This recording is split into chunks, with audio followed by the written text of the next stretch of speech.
इस वक्त पाकिस्तान का अलमिया ये है कि पाकिस्तान में कानून की और आइन की सारी किताबें बंद करके ताला लगा के उसके ऊपर लाख की मोहर लगाई हुई है। पाकिस्तान के 22 करोड़ अवाम की लगाम जो है वो किसी अपने औलाद के हाथ में पकड़ा के जाएं ताकि घोड़ा हमारे घर में जाए। पाकिस्तान की तारीख़ के अंदर जितने भी सियासी कैदी रहे हैं, उनमें से वाहिद कैदी है कि जो जेल में जाके बीमार नहीं हुआ, उसने अस्पताल में बिस्तर नहीं लगवाया, उसने कहीं बाहर जाने की दरख्वास्त नहीं की, उसने ये नहीं कहा कि मुझे ख़ास किस्म की जो है वो ट्रीटमेंट दी जाए। इनसे हम कहते थे कि इन लोगों को न लगाया जाए, ये गलत लोग हैं, हम इनको जानते हैं। ये वो लोग हैं कि जिनको एक GOR में घर दे दिया जाए तो उसके बाद जो मर्ज़ी करवा लें इनसे। सर, मौजूदा सियासी सूरत हाल पर क्या कहेंगे सर?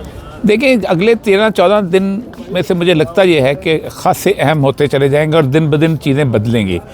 और मैं सिर्फ 8 फरवरी के दिन की सूरत हाल से थोड़ा परेशान हूँ। उसकी वजह यह है 8 फरवरी जो है वो एक ऐसा दिन होता है कि जिसके अंदर इलेक्शन का दिन, जिसके अंदर आपकी पूरी इंतज़ामिया जो है पूरे पाकिस्तान में तकसीम हो चुकी होगी।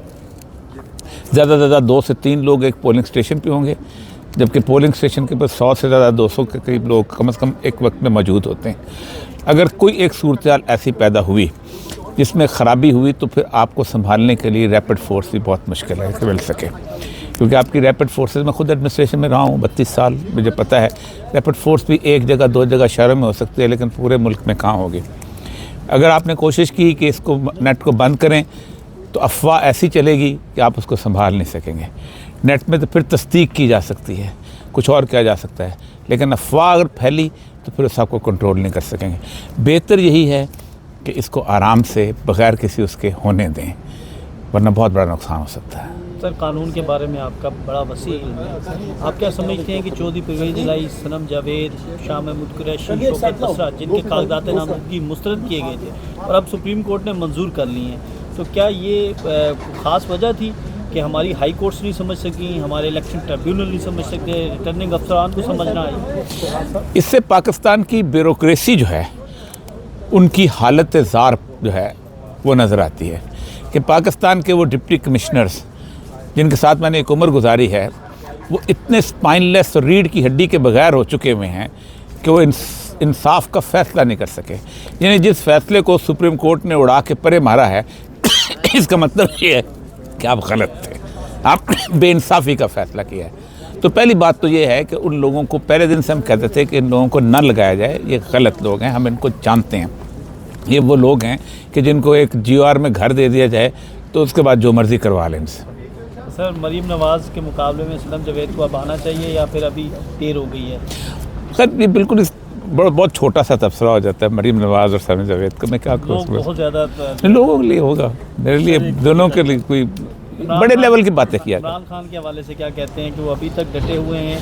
देखिए, इमरान खान की 2-3 चीज़ें बड़ी अहम साबित हुई हैं इस जेल। एक तो ये है कि इमरान खान के बारे में गुज़श्ता 40 साल से प्रोपेगेंडा किया जा रहा था कि वो शायद कोई ऐसी कोकीन लेता है। और हम कहते थे कि मेरी बुनियादी नौकरी जो है पहली जो UNFTAC की fund for drug abuse control, और मैं समझता हूँ कि कोई भी नशा करने वाला आदमी 2-2.5 घंटे जो है वो एक्सरसाइज नहीं कर सकता, कम से कम इस छोटी सी चीज़ को तो देख ले।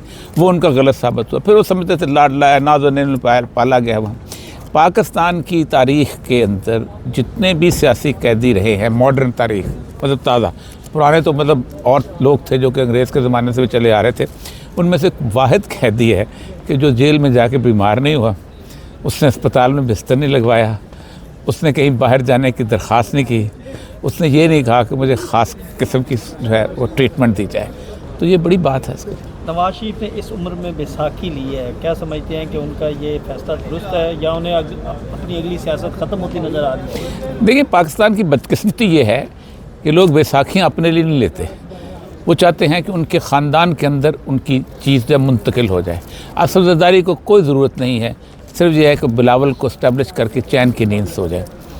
नवाज शरीफ को कोई मसला नहीं है, वो चाहते हैं कि मरीम नवाज़ को इस्टेब्लिश करके चैन की नींद सो। कितने दिन और ज़िंदगी गुजार सकता है बंदा, ये कितना और? अगर एक दफ़ा वज़ीर-ए-आज़म हो जाए तो अगली दफ़ा दोबारा वज़ीर-ए-आज़म होने से आपको सुरखाब के पर तो नहीं लगेंगे।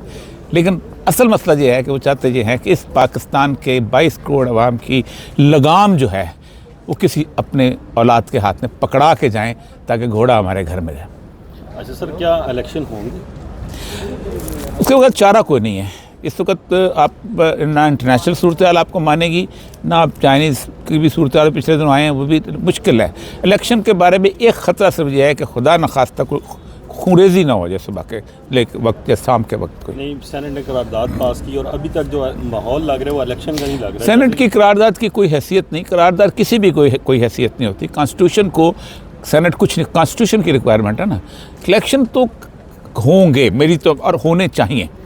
हम सबको दुआ करनी चाहिए कि इलेक्शन हो, इस तरफ न निकलें, इसलिए कि उसके बाद जो सूरत हाल पैदा होगी उससे फिर बचना। पोस्टर उतार कर, नेट बंद कर लोगों का जहन तब्दील किया जा सकता है। देखें, ये को पहली दफ़ा नहीं हो रहा। 1977 में जुल्फ़िकार अली भुट्टो ने ऐसे इलेक्शन करवाए थे। देखिए, कोई इस्टेब्लिशमेंट खुद नहीं आती, उनके मोरे होते हैं। मोरे होती है पुलिस, मोरे होती है डिस्ट्रिक्ट एडमिनिस्ट्रेशन। आप तो पीछे अगर कोई एजेंसी की बात हो तो 50-60 लोग होते हैं लाहौर के अंदर, बाकी तो सारे इलीट फोर्सेस वो चलती हैं। तो भुट्टो ने 35 इलेक्शन की जो कॉन्स्टिट्यूंसी वहाँ बिला मुकाबला लोग जीते थे, जिन्हें भुट्टो भी जीता था, मुमताज़ भुट्टो, ऐसे ही लोगों को अगवा किया था। जान मोहम्मद वासी साहब भुट्टो के साथ खड़े हुए थे, जमात इस्लामी के थे, उनको अगवा कर लिया था। गुजरात में बड़े लोगों को मैंने खुद अपने सामने अगवा होते देखा है, फिर उसके बाद कागजात नामजदगी नहीं, सब कुछ कर लिया। लेकिन उसके बाद क्या हुआ, जब इलेक्शन हुआ कौमी असम्बली का तो शाम को बाइकाट हो गया था।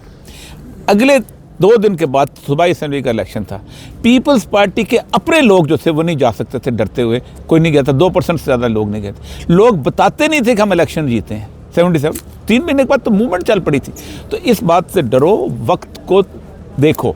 और एक और मैं बात बताऊँ, उससे पहले 70 के इलेक्शन से ऐसे तबसरा लोग किया करते थे कि जी ये हो जाएगा, वो हो जाएगा, फ़लाँ जीतेगा, मुमताज़ दौलताना की पार्टी जीतेगी। जुल्फ़िकार अली भुट्टो के वो लोग जिनको लोग जानते नहीं थे, कौसर नियाज़ी जेल में था, सियालकोट में इलेक्शन जीत गया था। आप अंदाज़ा करें कि यहाँ पर लाहौर शहर के अंदर मुबशर हसन साहब प्रोफेसर किस्म का आदमी, शेख रशीद साइकिल पर जाया करता था, वो इलेक्शन जीत गया था। अटक से लेके नईम यार खान तक सिर्फ 2 वडेरे जीते थे, बड़े लोग जो थे, मुमताज़ दौलताना, एक चौधरी ज़ौहर, जीता को नहीं था। तो पब्लिक को से डरो, पब्लिक की वेव से डरो, ये बहुत खौफनाक होते हैं। सर 2/3 अक्सरियत होगी या फिर ये मैं कुछ नहीं, मुरब्बा होगा, और अगर चूचू का मुरब्बा होगा तो कितनी देर चलेगा? देखें, जब से 1970 में इलेक्शन हुए हैं और उसके बाद लोगों ने बताया हमारा जहन क्या है, उसके वक़्त से बाद से एस्टेब्लिशमेंट ने फैसला कर लिया था कि अब किसी को पावरफुल नहीं होने देना। सर, इमरान खान के वकला कह रहे हैं कि इलेक्शन से पहले खान साहब बाहर आ जाएंगे। मुझे भी लगता है यही, मुझे भी यही लगता है। किस केस में आएंगे? कोई और केस रह ही नहीं गया पीछे। अब बताएं मुझे कौन से केस में वो इस वक्त सिर्फ 9 मई वाला मसला है ना। तो 9 मई में एक अगर आदमी अगर जेल में हो तो आप, तो सबसे बड़ी बात है, मैं बेसिकली हाई कोर्ट का लॉयर हूँ, पैसे बात है कि आप matter of the further enquiry हो जाता है। आप कॉन्स्पिरेसी साबित करेंगे ना, उससे मुलाकात हुई थी, सबसे पहली बात तो है कि यही साबित करेंगे ना उसने जेल से फ़ोन किया था, जेल से, तो जो पहले जेल स्टूडेंट पकड़ा जाएगा ना कि तुमने फ़ोन दिया कैसे उसको बताने के लिए। तो एक तो ये है कि वो इस वक्त पाकिस्तान का अलमिया ये है कि पाकिस्तान में कानून की और आइन की सारी किताबें बंद करके ताला लगा के उसके पर लाख की मोहर लगाई हुई है। अच्छा सर, आपको जब अब्डक्शन हुई आपकी तो इमरान रियाज साहब का भी बताया जाता है कि वो उसी सेल में मौजूद थे जहां पर आपको लेके गए, या उसी जगह पर? मुझे इमरान रियाज ने बताया है कि मुझे आपकी आवाज़ें मैंने सुनी थी तो मैंने बहुत दुआ की थी, अल्लाह ताला उसको जज़ा दे। मुझे नहीं पता कि इमरान रियाज वहाँ थे, लेकिन उन्होंने मुझे खुद बताया कि मैं वहाँ पर था। क्या ये इलेक्शन